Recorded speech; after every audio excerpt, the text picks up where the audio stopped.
Jadi apa saja yang dipakai di bagaimana penerapan komunikasi yang digunakan di IoT, kemudian ada terkait security atau keamanan juga.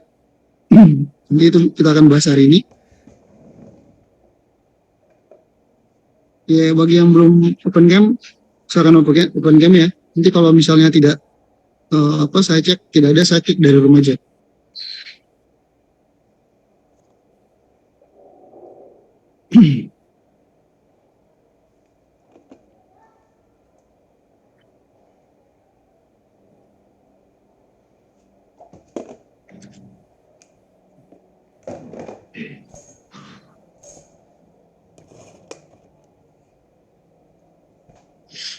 Oke, apakah screen-nya udah terbaca teman-teman?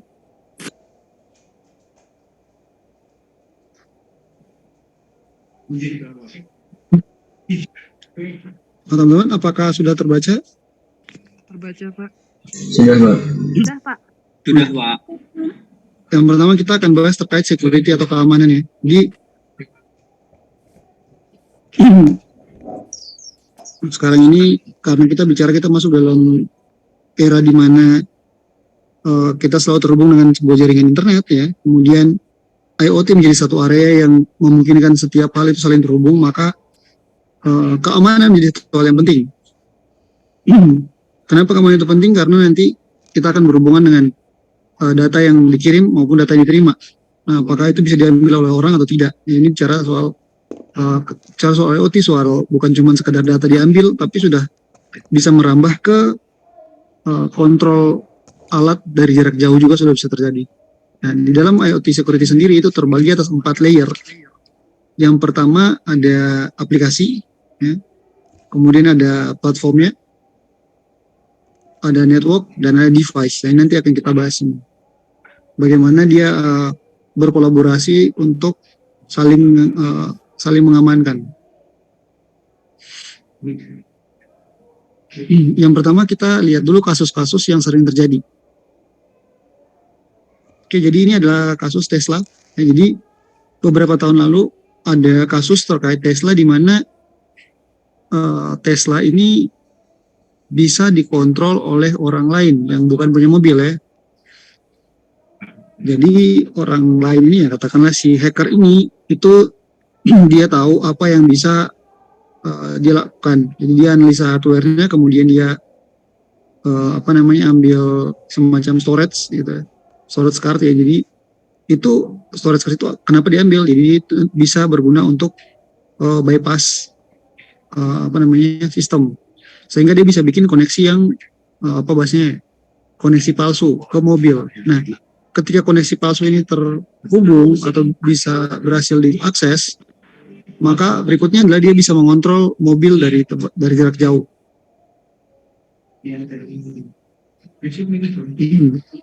Sehingga ketika mobil Tesla ini jalan, dia bisa memberhentikan mobil itu secara tiba-tiba, itu bisa. Dan ini sangat berbahaya teman-teman. Ini kalau kasus Tesla. Berikutnya ada kasus di Cina, ya, di Nanjing, di mana ada peretas masuk atau hacker masuk ke dalam sistem di salah satu perusahaan semen. Nah, di sini datanya tuh dirubah sehingga mengakibatkan semacam kebocoran limbah. Ini berbahaya sekali karena bukan cuma uang yang menjadi risikonya, tapi juga masyarakat sekitar, teman-teman. Jadi ketika sudah bicara IoT bukan hal sepele lagi gitu ya. Berikutnya ada DDoS attack. Jadi selain di Cina, di Amerika sendiri juga terjadi, di mana pernah kejadian juga terkait penyerangan DDoS dengan skala yang besar gitu ya. Nanti sampai bisa dibilang pada saat itu kondisi di sana tuh kamera, router itu sudah disebut sebagai zombie. Jadi device yang saling terhubung itu dia bisa bekerja sendiri. Nah, ini yang nyerang itu namanya Mirai malware. Ya.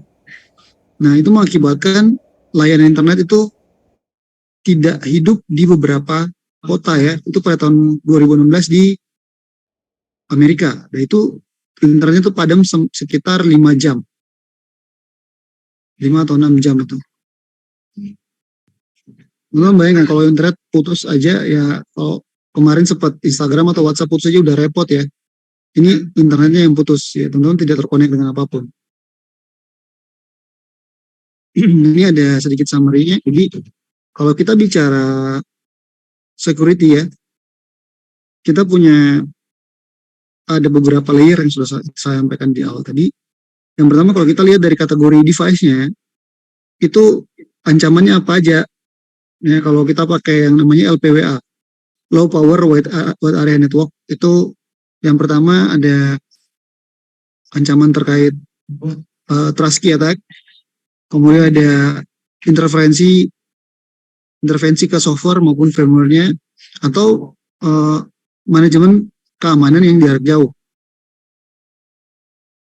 Kemudian untuk yang di pipe-nya, itu bisa aja DDoS. Jadi ketika lagi pengiriman data dan lain sebagainya, itu bisa terjadi DDoS. Kemudian ada improper identity authentication measure, itu bisa dilakukan. Kemudian ada transmisi yang tidak transmisi yang tidak dienkripsi, itu bisa menjadi ancaman juga. Sementara kalau dia sudah di level platform atau di cloud, di server gitu misalnya, itu ancamannya beda lagi. Bisa saja data leakage atau kebocoran data atau hacking gitu ya, hijacking, bahkan kadang sampai di unauthorized access. Jadi orang yang tidak punya akses bisa masuk dan melakukan sesuatu yang tidak diharapkan gitu. Sementara kalau di level aplikasi ya, kalau udah kalau cloud tadi bisa dibilang mungkin di server, ketika di end user itu sudah bersifat aplikasi. Nah ini bisa yang terjadi tuh bisa saja kebocoran data sensitif, kemudian invalid security access, sampai pada juga incorrect security configuration.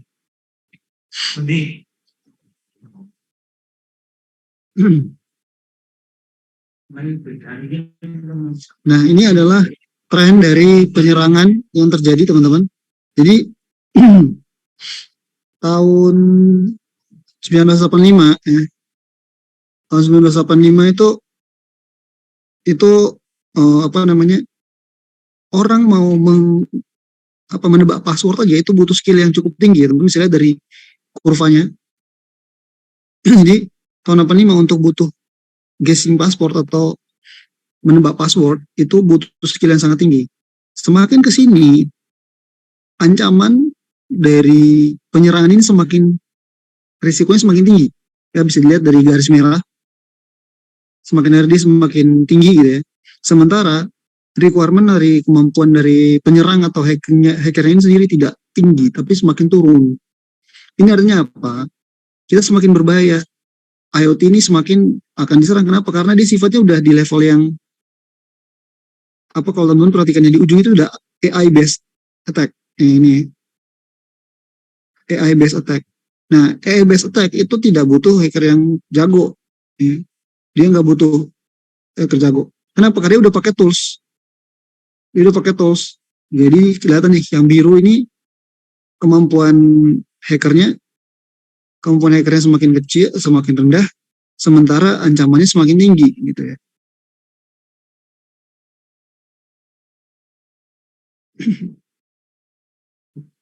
Oke, silakan yang bermasalah dengan internet.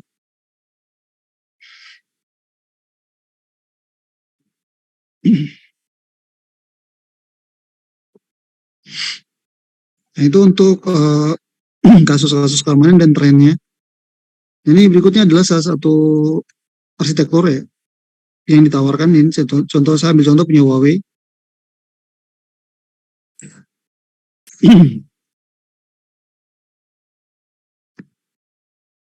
Jadi kalau kita lihat di sini itu ada framework 3T+1 ya. Kalau di sini bilang 3T+1. Nah, key komponen jadi komponen kuncinya itu yang pertama di yang compliance, yang paling bawah, level paling bawah, itu bicara soal regulasi. Ya, kita harus punya regulasi yang jelas. Misalnya di Cina tuh ada namanya di Eropa ada namanya General Data Protection Regulation of Europe. Jadi data tidak boleh disebarkan secara sembarangan. Atau di Cina ada Cyber Security Law of China. Itu juga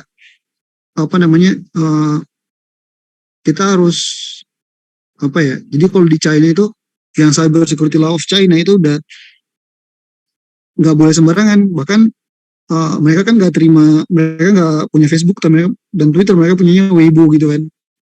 Nah itu misalnya tracking semua. Tapi kalau kita bicara umum ya, secara global itu punya standar. Misalnya apa? Ada IETF, ada 3GPP, ada ISO, ada IEEE, ada OWASP dan seterusnya. Sementara kalau dari sisi kolaborasi ya, kita harus bisa melakukan integrasi ya, atau kolaborasi. Integrasinya yang mana? Yang diintegrasikan tuh yang ini semua. Mulai dari device sampai security, sampai di cloud, bahkan sampai di aplikasinya. Atau dibilang namanya security scenario kalau di sini. Nah, kenapa kita butuh integrasi? Yang udah saya jelasin tadi, bahwa semakin ke sini, penyerangan itu tidak butuh orang yang pintar kemampuannya, skillnya tinggi, tidak. Kenapa? Karena udah banyak tools. Bayangkan kalau misalnya ada kebocoran keamanan, teman-teman yang mungkin sudah tinggal, saya nggak tahu sih berapa banyak dari teman-teman yang sudah mencoba menerapkan smart home gitu ya di rumah. Yang misalnya ada yang punya lampu bisa dikontrol dari sini, mati TV-nya, yang pakai Android TV dan sebagainya, itu sudah bisa. Nah, bayangkan teman-teman kalau dia tidak terintegrasi security-nya, bayangkan kalau security-nya tidak terintegrasi, itu berbahaya. Orang bisa bobol rumah teman-teman, bisa ada yang punya smart home, pintunya pakai IoT door gitu ya, itu bisa dibobol dan sebagainya. Tindak kejahatan bisa sangat terjadi. Sangat rentan ya. Ini adalah salah satu security system yang ditawarkan oleh Huawei ya. Sorry, sedikit kelewat. Oke. Salah satu security system yang ditawarkan oleh Huawei, di mana teman-teman bisa lihat bahwa di sini ada device ya, ada mobil, ada robot, ada kamera, gitu ya, ada sensor ya.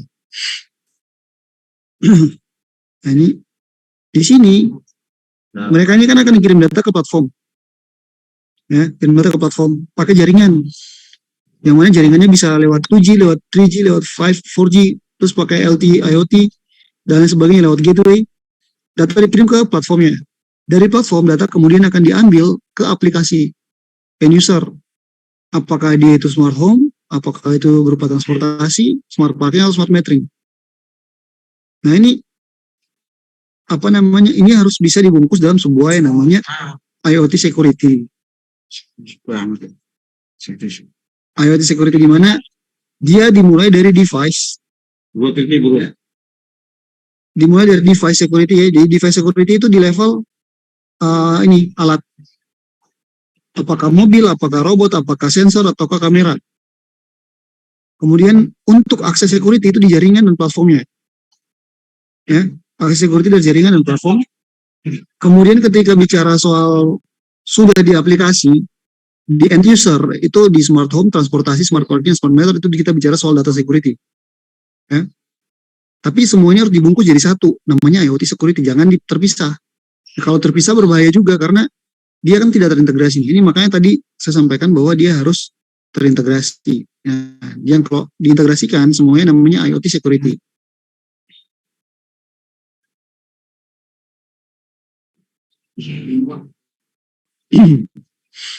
Ini tadi sudah saya bahas. Oke, berikutnya ini ada kalau yang sudah pernah kuliah kriptografi, ini adalah contoh implementasi RSA plus RSA 2048 dan SHA 256. Nah, jadi orang punya kunci publik dan kunci private. Kalau mau akses sesuatu sudah harus punya kunci gitu ya. Dan ini sangat salah satu algoritma yang cukup kuat dalam kriptografi. Saat ini orang banyak yang menggunakan ini RSA plus SHA. Nah, kemudian ada juga namanya anti DDoS dan signal install. Jadi ini ada sekarang orang udah harus punya anti DDoS. Kenapa anti DDoS? Ya kalau misalnya dia punya smart vehicle kayak Tesla gitu ya. Terus mobil ini itu diserang terus menerus, ya. Diserang terus menerus dengan menggunakan DDoS gitu ya. Kira-kira apa yang terjadi? Kalau misalnya sebuah kendaraan, katakanlah mobil ya, mobil diserang terus-menerus pakai DDoS, kira-kira apa yang terjadi?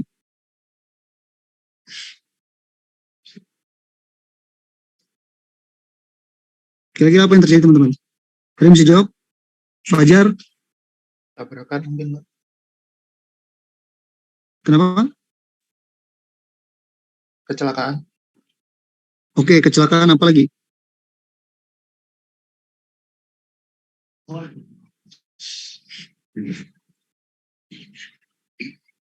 Apalagi kira-kira yang terjadi teman-teman?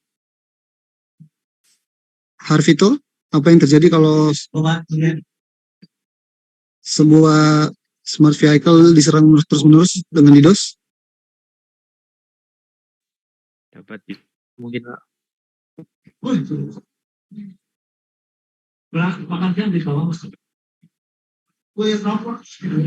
Ada yang bisa jawab selain kecelakaan? Overload mungkin Pak, karena kebanyakan Overload, ada data. lagi? Dapat dicuri, oke.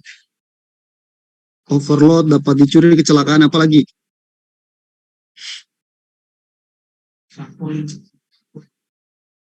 Fajar Putra, apa yang terjadi? Kekacauan sistem, Pak. Kekacauan sistem. Muhammad Agil, apa yang terjadi?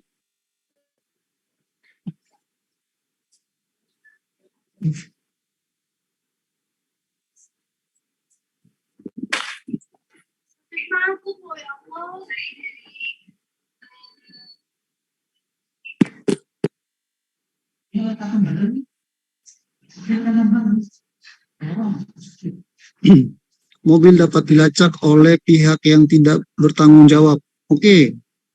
Apalagi yang kira-kira kanan? Kemarin ini kalian udah bikin proposal terkait smart city ya, jadi kalian harus bisa jawab ini dulu. Karena ketika kalian bikin proposal smart city, apapun yang kalian buat, kalian harus tahu kira-kira risiko apa yang akan kalian ketemui ketika kalian menerapkan itu. Ya, kalau kalian nggak paham, gimana kalian bisa buat sebuah konsep smart city gitu.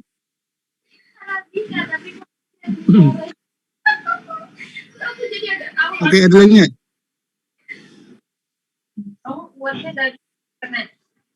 Nggak ada? Oke, jadi ada banyak perlu disampaikan. Jadi bisa kecelakaan. Jadi kecelakaan itu terjadi kenapa? Karena hilang kontrol tadi, ya, hilang kontrol. Kemudian sistem rusak. Betul, sistem akan rusak karena kalau sistem rusak karena overload tadi ya, bisa karena overload juga. Nah, ini yang bisa mengakibatkan kendaraan bisa dia bisa kecelakaan atau bisa berhenti mendadak gitu juga bisa. Atau bahkan bisa dicuri gitu ya.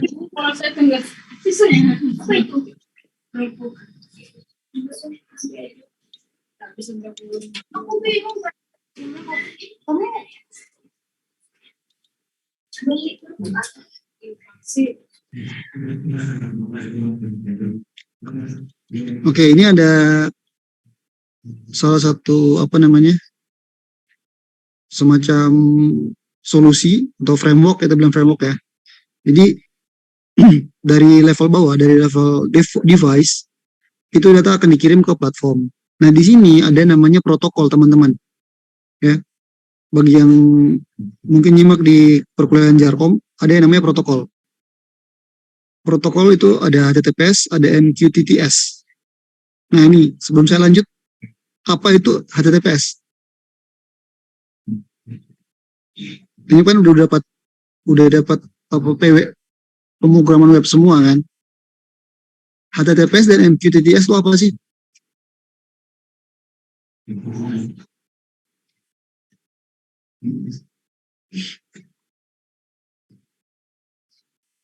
Abdi Dwi Ramdhani. Apa itu HTTPS?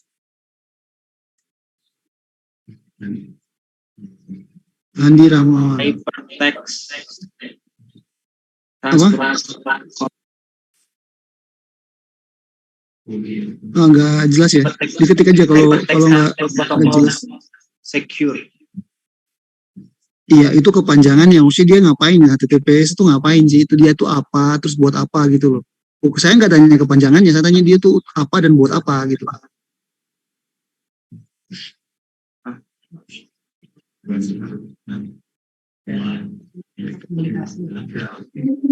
Ada yang bisa jawab?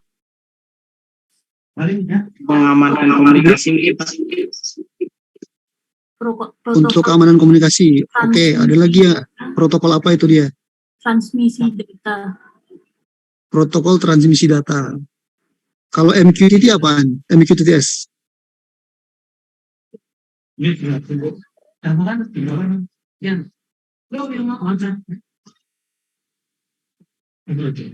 MQTTS apaan? Ferry Abdi.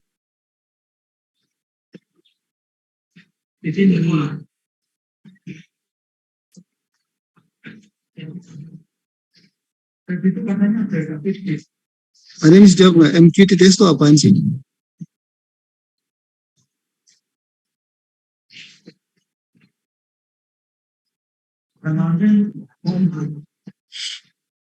Protokol komunikasi mesin ke mesin mungkin. Protokol komunikasi.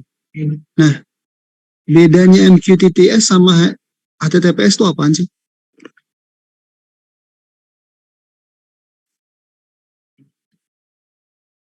Nindita, apa beda MQTTS sama HTTPS?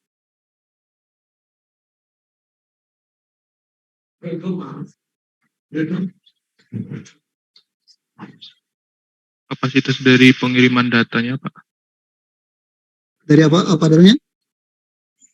MQTTS itu lebih banyak untuk dapat lebih banyak mengirimkan data gitu Pak maksudnya daripada Lebih banyak HTTPS. mengirimkan data. Lebih banyak mengirimkan data. Ya kapasitasnya Maksudnya, lebih banyak. Kapasitasnya lebih banyak. Lebih banyak atau lebih besar? Lebih Banyak sama banyak. besar itu harus bisa beda ya. Lebih banyak. Jadi kecil-kecil tapi banyak itu maksudnya. Iya, dalam satu kali mungkin lebih banyak begitu. Kalau misalnya dia itu sekaligus besar itu boleh nggak? Bentar, Pak.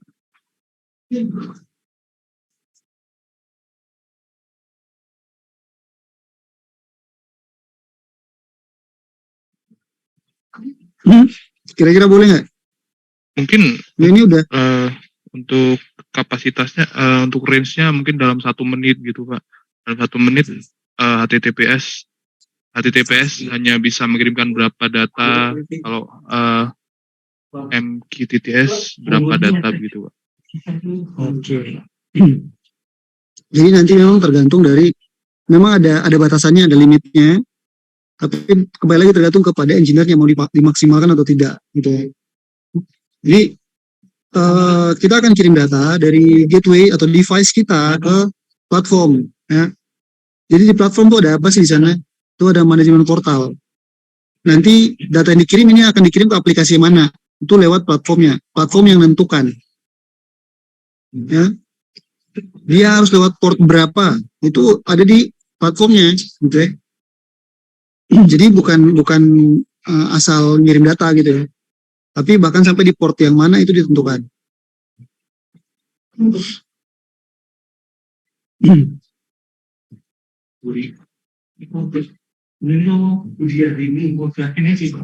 Kemudian sekali lagi di sini ada internet, di mana data itu dikirim lewat internet ya. Jadi kalau kita nggak pakai internet itu bukan IoT.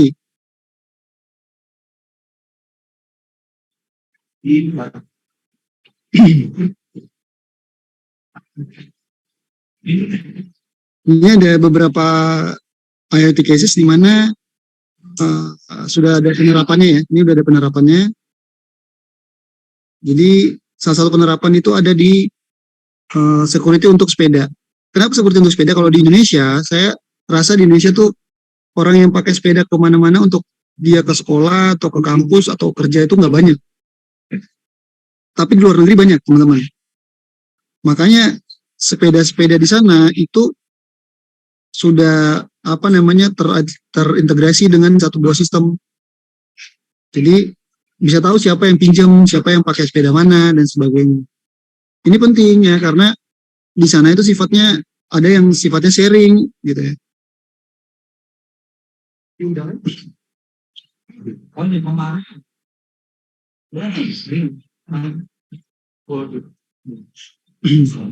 Ini contoh ya. Jadi bisa dia sifatnya pakai tanpa autentikasi atau autentikasi. Ini nanti tergantung keamanannya seperti apa.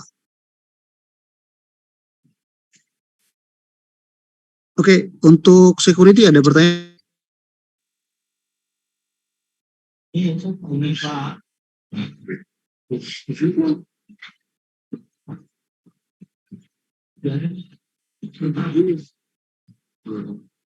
Oke, teman-teman, untuk security ada pertanyaan?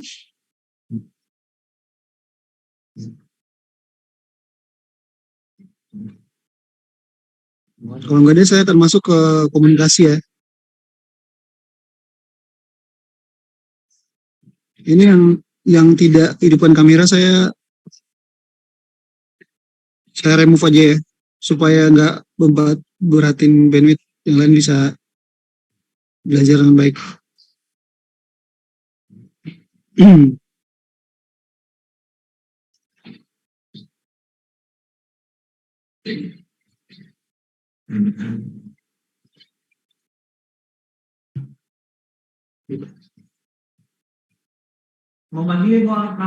Oke, kalau tadi kita bicara security, sekarang kita bicara soal teknologi komunikasinya.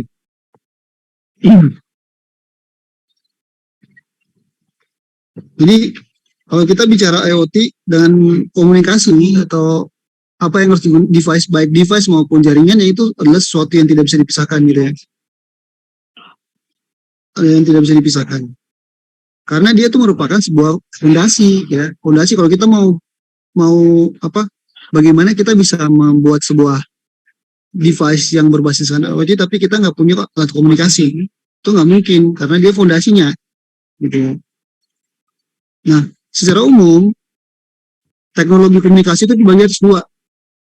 Yang pertama itu wire atau kabel, ya. Yang kedua adalah wireless atau nirkabel.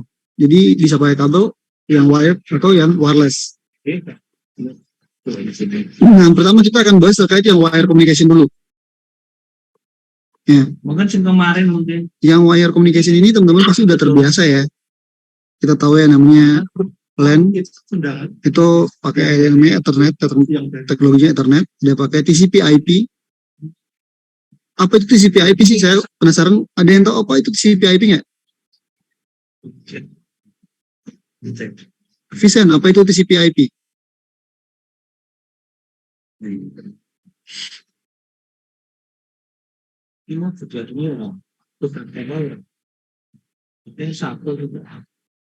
Apa itu TCP/IP? Vincent, ada nggak nih?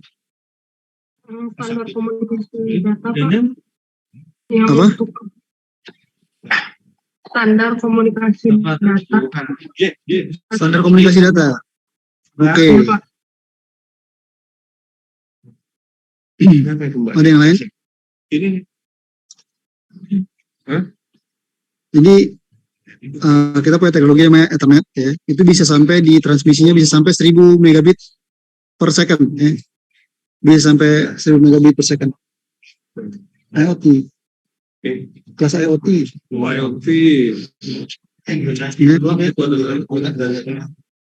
Jadi apa namanya? Yang sampai di 1000 megabit per second ini udah di level fast Ethernet. Ya. Nanti yang lebih ini lagi udah pakai namanya SFP port. Itu dia pakai yang udah optical port. Udah optical. Di sini ini contoh, ada contoh konektornya. Kita tahu RJ45 teman-teman udah saya yakin kalau praktikum Jarkom udah tahu crimping dan lain sebagainya.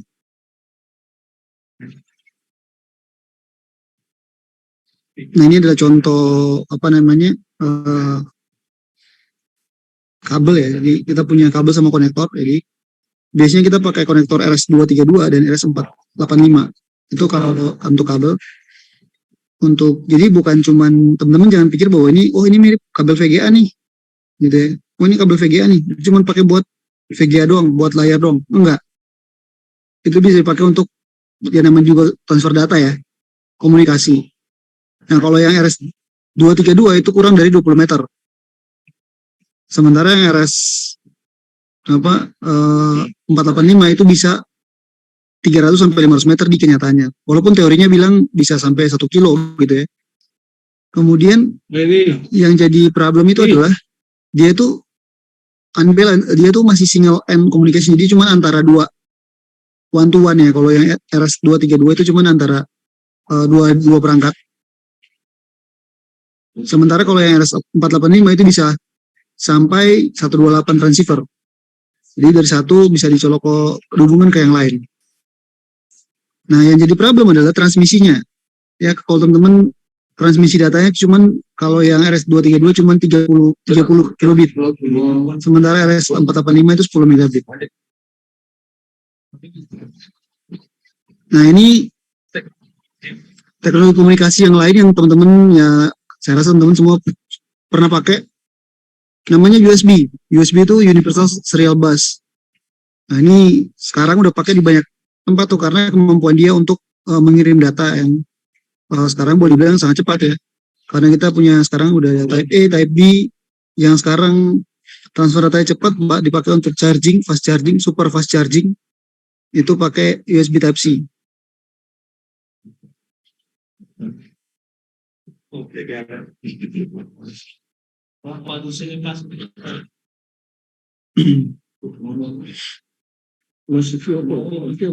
Gimana?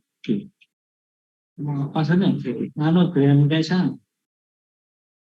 Mesinnya pimpinan terus warnanya enggak Ya, jadi yang seri terakhir itu ada USB 4. Dia pakai nanti teman-teman bisa lihat dia USB 4 itu kayak gimana. USB 4 itu bisa nanti dia bentuknya bisa kayak Type A ada. Bentuknya Type A ada, yang USB 4 Type A itu bisa sampai 40 gigabit. Nggak ada M-Bus ini juga jarang ya teman-teman, juga belum, mungkin ada yang nggak pakai ya. Nah ini ada komunikasi bisa pakai power line communication. Maksudnya gimana teman-teman? Mungkin belum pada tahu, tapi PLN itu punya internet sendiri. Jadi PLN itu punya jaringan internet. Nah di beberapa negara di luar negeri mereka itu mengalirkan internet itu bukan pakai kabel telepon tapi pakai kabel listrik. Makanya di sini bilang power line communication. Nah, sebenarnya pengiriman data menggunakan kabel listrik ini lebih cepat. Tapi permasalahannya dia itu punya tegangan yang sangat tinggi sehingga kalau misalnya ada orang kesetrum langsung mati, gitu kan. Nah, ini problem sebenarnya. Tapi kalau dibilang cepat ya cepat untuk kirim data. Tapi lagi-lagi dia ada resiko yang tinggi di sana sehingga butuh keamanan yang tinggi. Ini ada skemanya, teman-teman bisa pelajari skemanya nih. Nah ini adalah contoh perbandingan ya. Jadi kalau kita pakai Ethernet itu biasanya tuh untuk apa? Untuk terminal, untuk video surveillance, untuk feed dari kamera gitu ya. Sementara untuk yang RS232 biasanya untuk instrumen-instrumen kecil. Jadi kalau misalnya di pabrik-pabrik, misalnya kayak pabrik kecil, pabrik kimia yang kecil itu biasa pakai yang RS232 maupun 485 gitu ya. Ini kalau bikin yang namanya otomasi ya, kalau teman-teman tahu ada yang namanya otomasi, itu biasanya pakai kabel seperti ini. Sementara yang USB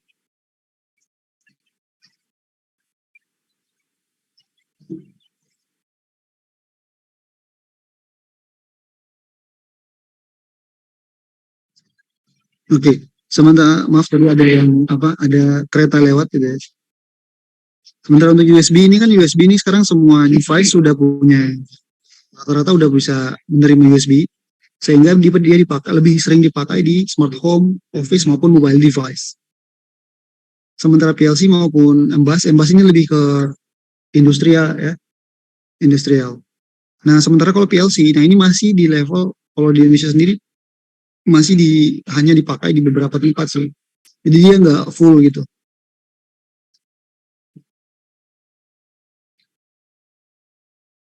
Dia nggak full ya.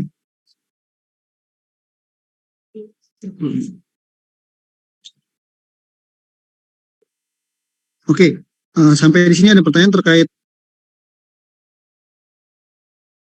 komunikasi yang pakai kabel.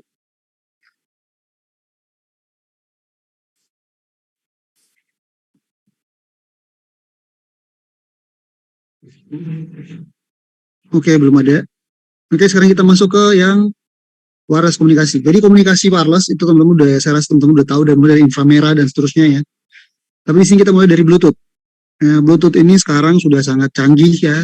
Bluetooth-nya itu sekarang sudah masuk ke generasi 5, teman-teman. Jadi masih banyak sebenarnya yang pakai Bluetooth di luar sana untuk pengiriman data.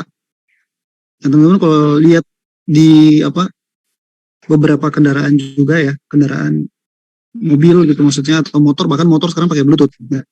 Motor pakai Bluetooth untuk motor-motor yang kayak keluaran baru itu, yang mungkin Scoopy gitu ya, NMAX yang pakai saklar itu ya, yang keyless-nya itu udah pakai Bluetooth semua rata-rata. Nah, itu bisa sampai 300 meter teman-teman. Dan yang menarik dari Bluetooth itu adalah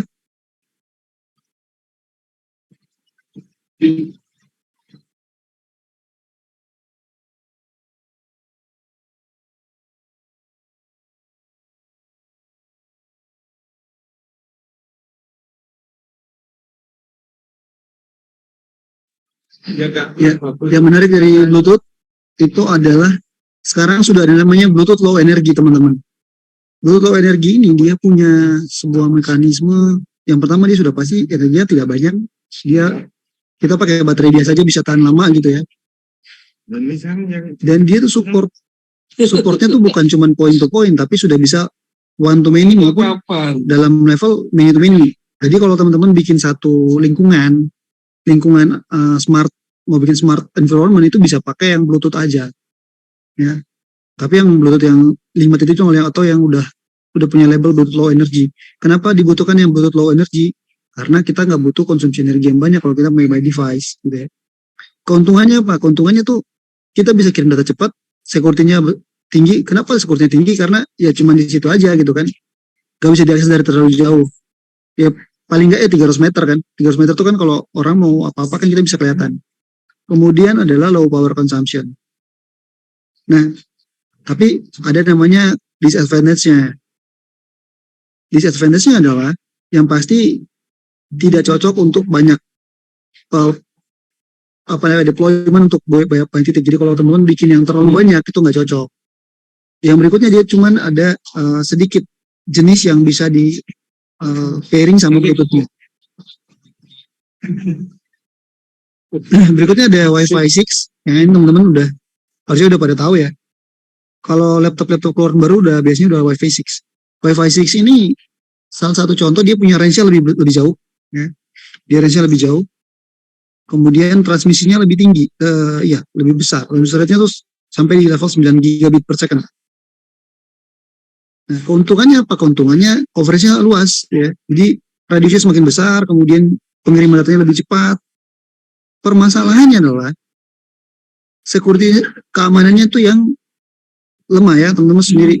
Wi-Fi itu ya keamanannya ya cuman PSA itu ya, dan PSA dan W2P, W2PK itu nggak masih ya, udah sekarang level sekarang udah gampang diretas lah. Kemudian tidak terlalu stabil. Tidak terlalu stabil. Kenapa tidak terlalu stabil?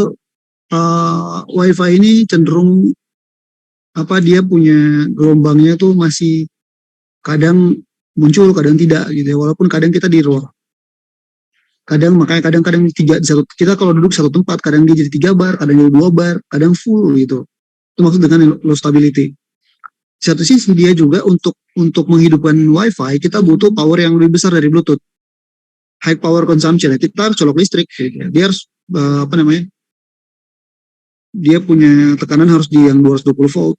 Kemudian butuh berapa watt untuk hidupin dan sebagainya. Nah, ada yang namanya Zigbee, teman-teman. Zigbee ini mirip dengan WiFi sebenarnya. Tapi dia bisa bersifat, jadi dia harus, kalau WiFi kan kita punya akses poinnya. Tapi di sini kita bilangnya tuh konsentrator atau server. Nah, Zigbee ini lebih mantap lah kalau saya bilang dari WiFi. Yang pasti yang pertama dia tuh low power. Bahkan baterai biasa 2 biji itu bisa sampai 6 bulan. Udah kayak Anda pakai mouse wireless itu 6 bulan baterai itu udah bisa loh. Itu Zigbee kayak gitu. Kemudian berikutnya adalah dia murah, teman-teman. Teman-teman bisa pakai Zigbee modal $2 gitu. Zigbee itu cuma 30 ribuan. Bagi yang mau coba-coba main IoT silakan cari di Tokopedia dan lain sebagainya itu ada Zigbee. Di sini cuman problemnya dia cuma ada di kisaran 10 sampai 100 meter. Nah, ini yang masih Zigbee masih jarang ya. Tapi biasanya dia dipakai sebagai relay. Maksudnya pakai relay, jadi kalau misalnya Anda punya 2 titik Zigbee, berarti Anda contohnya di gambar ya. Teman-teman contohnya di gambar ini. Ya, Mas Sugeng.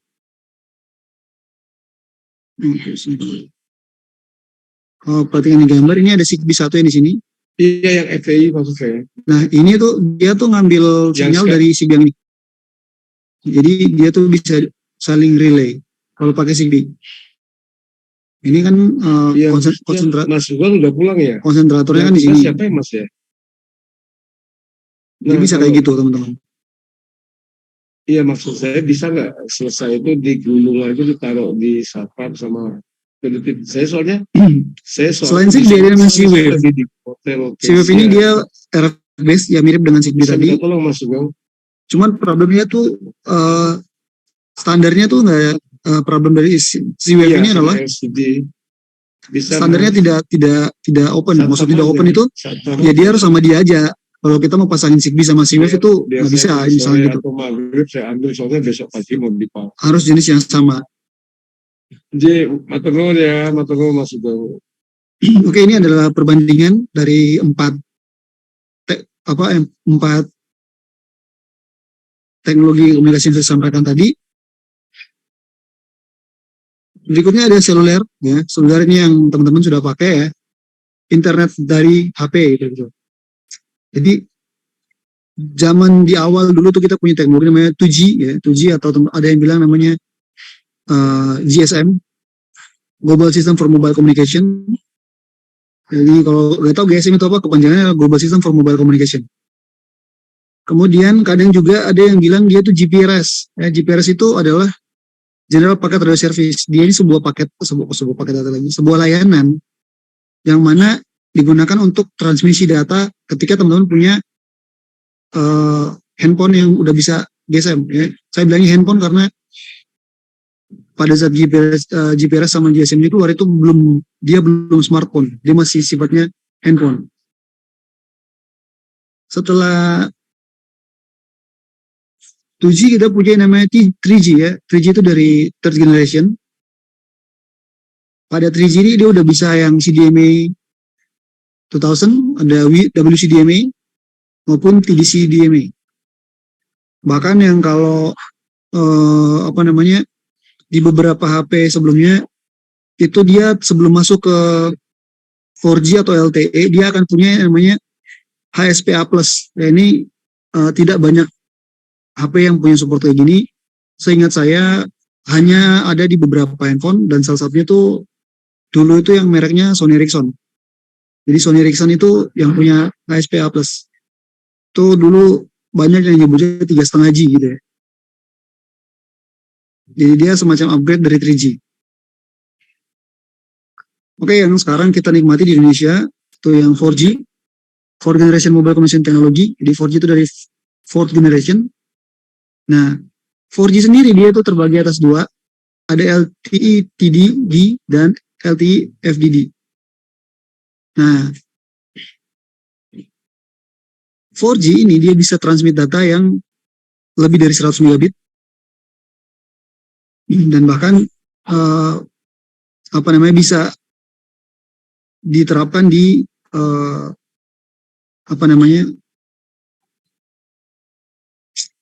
kabel TV modem itu STB itu STB itu apa sih, saya lupa panjangannya. Yang buat IndiHome itu ada STB itu, kalau di luar negeri banyak kabel television modem.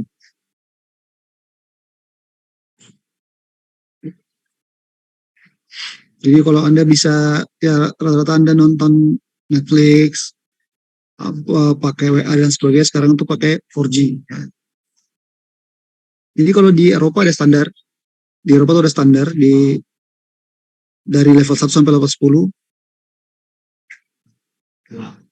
Oke, thank you Ridwan. Itu STB itu set top box gitu. Itu yang kalau yang mau nonton film tapi lewat internet kayak gitu. Kalau levelnya tuh ada 1 sampai 10. Mitsubishi-nya mana? Mitsubishi. 1 sampai 10, kemudian kalau di Eropa itu minimal dia harus ada di level 4. Yang mana dia punya downlink-nya harus minimal 150 megabit per second. Dan uplink-nya ada di 50 megabit per second. Nah, sekarang sudah ada yang namanya 5G atau Fifth Generation Mobile Communication Network. Ya, 5G ini sudah diterapkan di beberapa negara maju, teman-teman. Secara teori dia itu bisa ngirim data sampai di 10 gigabit per detik gitu ya. Atau bisa dibilang 100 kali lebih baik dari 4G gitu. Bahkan dibilang kalau kita punya jaringannya 5G, itu kita bisa download film yang ukurannya 1 giga dalam waktu 8 detik. Teman-teman bayangkan 8 giga dalam 1 detik. 1 giga dalam 8 detik. Itu berarti kencang banget. Nah, itu sudah diterapin di luar negeri, Cina sudah pakai. Seingat saya Indonesia tuh mulai uji coba ya. Tapi belum tahu penerapan fixnya kapan gitu. Tapi sekarang juga udah banyak HP yang mulai support 5G gitu ya. Nah kalau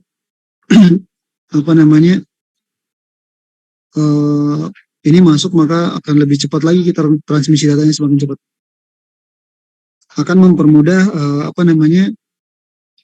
pengiriman data, khususnya kayak aplikasi kayak e-tilang atau ETLE itu. Kalau udah punya 5G maka semakin cepat pengiriman data untuk diproses sama server. Ini ada perbandingan antara 2G, 3G, 5G sama 4G gitu ya. Nah kalau ETLE atau video surveillance sekarang masih bisa pakai 4G, tapi ya nanti ke depan kalau misalnya udah 5G maka lebih baik lagi. Kemudian ada LPWA atau Low Power Wide Area Network, ya. LPWA, Low Power Wide Area. Nah, ada perusahaan namanya Sigfox ya. Sigfox ini dia bikin namanya sesuatu alat yang menggunakan UNB atau Ultra Narrowband. Nah, dia ini bekerja di frekuensi 86 MHz sampai 915 ya, tergantung dia di mana. Kalau misalnya di Eropa dia pakai 868, tapi kalau di United States dia pakai 915. Untuk Sigfox itu di Indonesia masih belum banyak yang pakai karena dia masih bandnya kita masih setahu saya belum ada izin yang resmi untuk Sigfox. Sementara LoRa atau low range ya, LoRa ini open source ya. Jadi ada beberapa perusahaan yang bikin yang namanya LoRa ini. Kalau LoRa ini dia itu di 915 LoRa itu 976 MHz dan di Indonesia udah boleh dipakai karena dia udah ada aturannya, dikeluarkan karena dia open source dan aturannya bebas di Indonesia. Ini teman-teman kalau mau bikin skripsi maupun bikin project pakai IoT, pakai LoRa ini saya bilang cukup handal ya teman-teman. LoRa bisa nanti dia karena saya pernah pakai sih, pernah buat untuk penanganan bencana LoRa, itu bisa dipakai untuk komunikasi data dari ditempel di modulnya, bisa ditempel di Arduino atau di Raspberry Pi, itu bisa. Dan dia itu untuk powernya tidak besar, dia low power. Nah, di sini sampaikan bahwa LoRa use unlicensed spectrum, jadi kita bisa pakai spektrum yang kosong. Kemudian ada NB-IoT, ini pakai punya komen. Di sini kalau MTC dia pakai tadi yang mana ya? NB-IoT dia di apa namanya? Dia di level bandwidth-nya tuh di level 180 kHz. Jadi bisa dipakai untuk penerapan, bisa bahasanya apa ya? Di deploy, di dompleng di GSM, OMTS maupun LTE. Kemudian untuk pengembangannya nggak mahal, murah ya.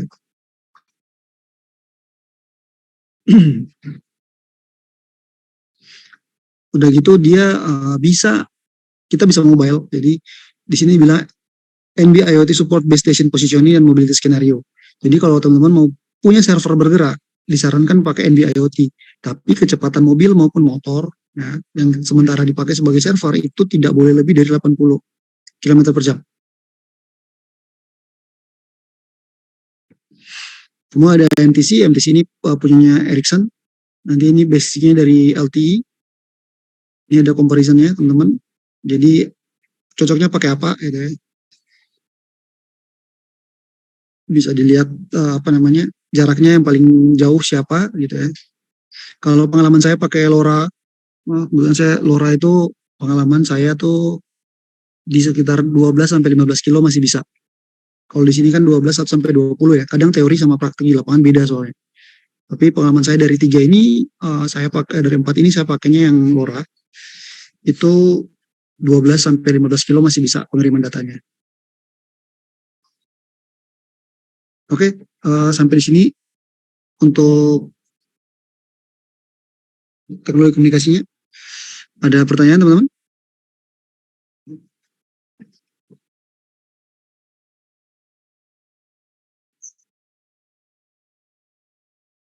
Nggak ada? Oke, kalau nggak ada, kuliah kita sampai sini. Nanti untuk perkuliahan minggu depan akan saya sampaikan di grup lagi ya. Oke, selamat sore semua. Sore, Pak. Terima kasih, Pak.